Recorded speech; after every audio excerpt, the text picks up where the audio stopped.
Maniniwala ka ba na 1 minute mo lang lulutuin itong low carb bread na to? Ang soft at lasa talaga siyang bread, kita nyo naman. In less than 5 minutes, makakagawa ka na ng low carb Korean sandwich at pwedeng-pwede mong baunin sa work. And syempre, isi-share ko rin sa inyo kung paano ko to ginawa. First, kailangan natin dito ng 3 tablespoon ng almond flour. And nag-add din ako dito ng 1 tablespoon ng parmesan cheese. Amag ko nga muna lahat pagsasamahin ng ingredients. 1 teaspoon psyllium husk, half teaspoon baking powder, pinch of salt, dried herbs pwede nyong gamitin. Ginamit ko dito is basil. 4 teaspoon lang. 2 teaspoon ng roasted flaxseed. Pwede rin naman sesame seed. 1 tablespoon ng butter. 1 large egg. Then mix natin ng mabuti. Add ako ng flaxseed para pag kinain ko siya may crunchy. Parang ganon. Sa microwave nga natin ito lulutuin. Make sure lang din na yung gagamitin nyo is microwavable. Ito nga yung gagamitin ko and pinahiran ko lang din siya ng oil para kapag tinanggal ko mamaya yung bread, mabilis na lang. After nyan, lipat na natin dito sa lalagyan. Hindi pala runny yung texture niya, kaya spread nyo siya using this spatula like that. So, dapat ganito siya bago nyo siya ilagay sa microwave ha. Lutuin natin yan sa microwave for 1 minute lang.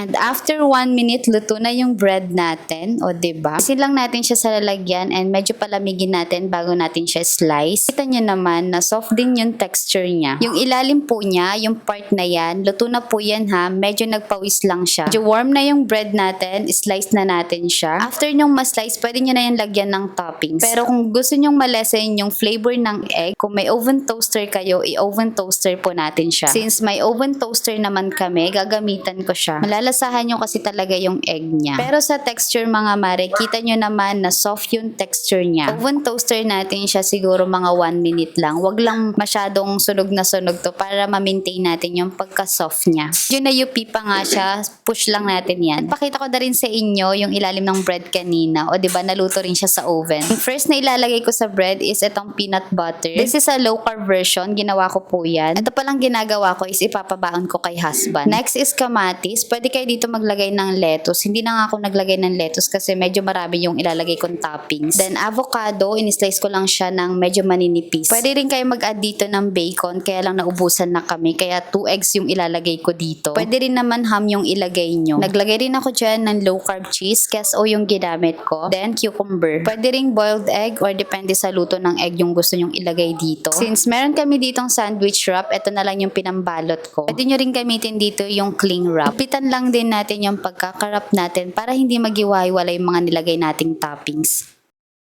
Alam kong medyo bitin itong isang bread for husband, kaya naman pinabaunan ko pa siya dito ng cucumber salad. Buti na lang meron pa kami mga lalagyan na ganito na itabi ko pa. Sineparate ko nga din yung dressing dito. Sabi ko kay husband siya na lang mag-mix niyan. Nag-add pala ako ng 1 tablespoon ng flaxseed dito sa cucumber salad. Syempre, slice na rin natin itong Korean sandwich natin para mas mabilis lang makain ni husband. O diba, sabi ko naman sa inyo, kayang-kaya nyo to in less than 5 minutes lang. Lagyan din natin ng konting design sa ibabaw. Dried parsley lang yan. Alam nyo, pwede nga rin itong pang business.